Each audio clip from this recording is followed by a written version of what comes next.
আমরা কিন্তু ছবির পাশাপাশি বাংলাদেশ বেতার রাজশাহী। এখন শুনবেন স্থানীয় বাংলা সংবাদ। আমাদের নতুন শপথটা মনে রাখতে হবে কিন্তু।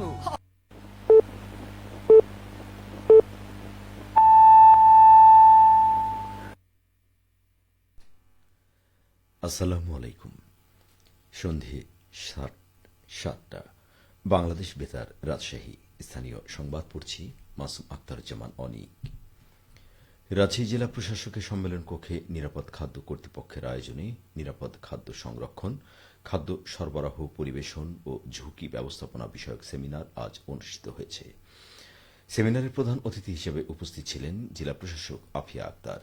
প্রধান অতিথির বক্তৃতায় জেলা প্রশাসক বলেন, খাদ্যে কিভাবে বিষ প্রয়োগ করা হচ্ছে, পোল্ট্রি খামারে কিভাবে ভ্যাকসিন দেওয়া হচ্ছে, বাচ্চাদের কিভাবে জাঙ্ক ফুড খাওয়ানো হচ্ছে সেটা সকলেই জানি। এগুলো সকলের জন্য বিপদ ডেকে আনছে। এগুলো প্রতিরোধে আইনের চেয়ে সচেতনতা বেশি জরুরি। তিনি বলেন, নিরাপদ খাদ্যের যে আইন আছে সেটা অনেক কঠোর আইন।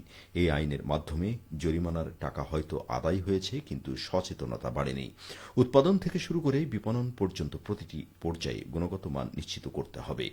অনুষ্ঠানে মূল প্রবন্ধ উপস্থাপন করেন নিরাপদ খাদ্য অফিসার মোহাম্মদ ইয়ামেন হোসেন। সভাপতিত্ব করেন অতিরিক্ত জেলা প্রশাসক Mirza Imam Uddin. Rajshahi metropolitan police lines মাঠে মাস্টার প্যারেড অনুষ্ঠিত হয়েছে। আজ সকালে অনুষ্ঠিত প্যারেডের সালাম গ্রহণ করেন আরএমপি কমিশনার মোহাম্মদ আবু সুফিয়ান। এ সময় পুলিশ কমিশনার বলেন, পুলিশ সদস্যদের অবশ্যই শৃঙ্খলাপূর্ণ ও নৈতিক জীবনযাপন নিশ্চিত করতে হবে এবং ড্রেস রুলস মেনে চলতে হবে। এমন কোনো আচরণ বা কর্মকাণ্ড করা যাবে না যা পুলিশ বাহিনীর সম্মান ও ভাবমূর্তিকে ক্ষুণ্ণ করে। এ বিষয়ে সকলকে সচেতন থাকতে হবে। তিনি আরও বলেন, দুর্নীতি বা দায়িত্বে অবহেলার মতো কোনো অপরাধে জড়ালে তার বিরুদ্ধে কঠোর ব্যবস্থা গ্রহণ করা হবে। প্যারেড পরিচালনা করেন অতিরিক্ত উপ police commissioner DB Nasid Farhad. Master প্যারেডে আর উপস্থিত ছিলেন অতিরিক্ত police commissioner crime Nazmul Hasan ও উপ পুলিশ কমিশনার সদর মোহাম্মদ খোরশেদ আলম। নওগাঁয় সরকারি গুদামে শুরু হয়েছে অভ্যন্তরীণ ধান চাল সংগ্রহ অভিযান।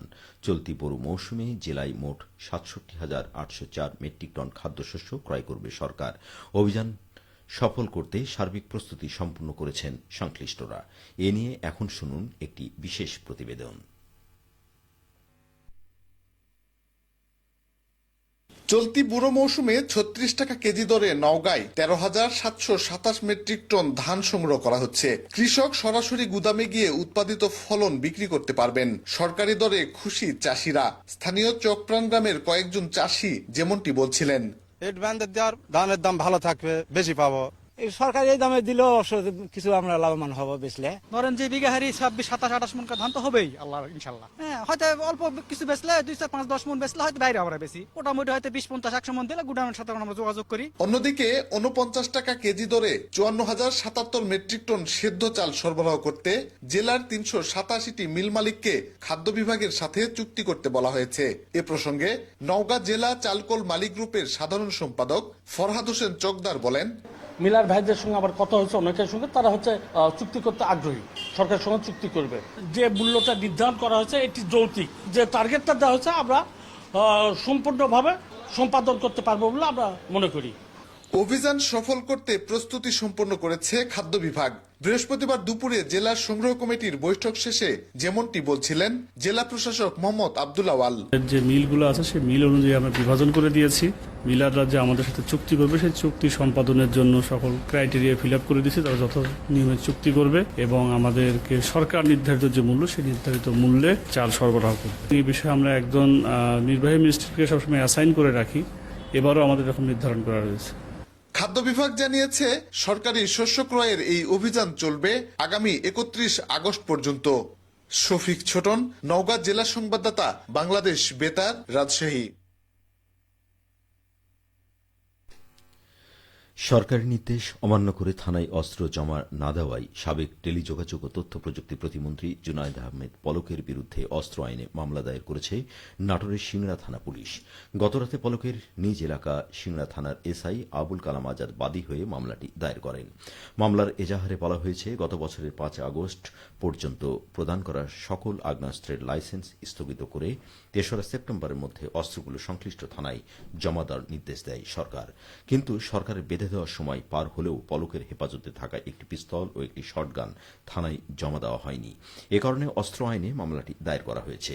মামলাটি নথিভুক্ত করে তদন্তের নির্দেশ দিয়েছেন সিংড়া থানার ওসি আসমাউল হক। উল্লেখ্য, একাধিক মামলায় গ্রেপ্তার হয়ে বর্তমানে কারাগারে রয়েছেন সাবেক আইসিটি প্রতিমন্ত্রী পলক। সবশেষে আবহাওয়া। আজ রাজশাহীতে সর্বোচ্চ তাপমাত্রা ছিল 39 ডিগ্রি এবং সর্বনিম্ন 27 ডিগ্রি সেলসিয়াস। সন্ধ্যে 6টায় বাতাসে আপেক্ষিক আর্দ্রতার পরিমাণ ছিল 54%। রাজশাহী পার্শ্ববর্তী এলাকায় আগামীকাল সূর্যোদয় ভোর 5:35। সংবাদ শেষ হল। আমাদের পরবর্তী স্থানীয় সংবাদ প্রচারিত হবে আগামীকাল সকাল 8:10।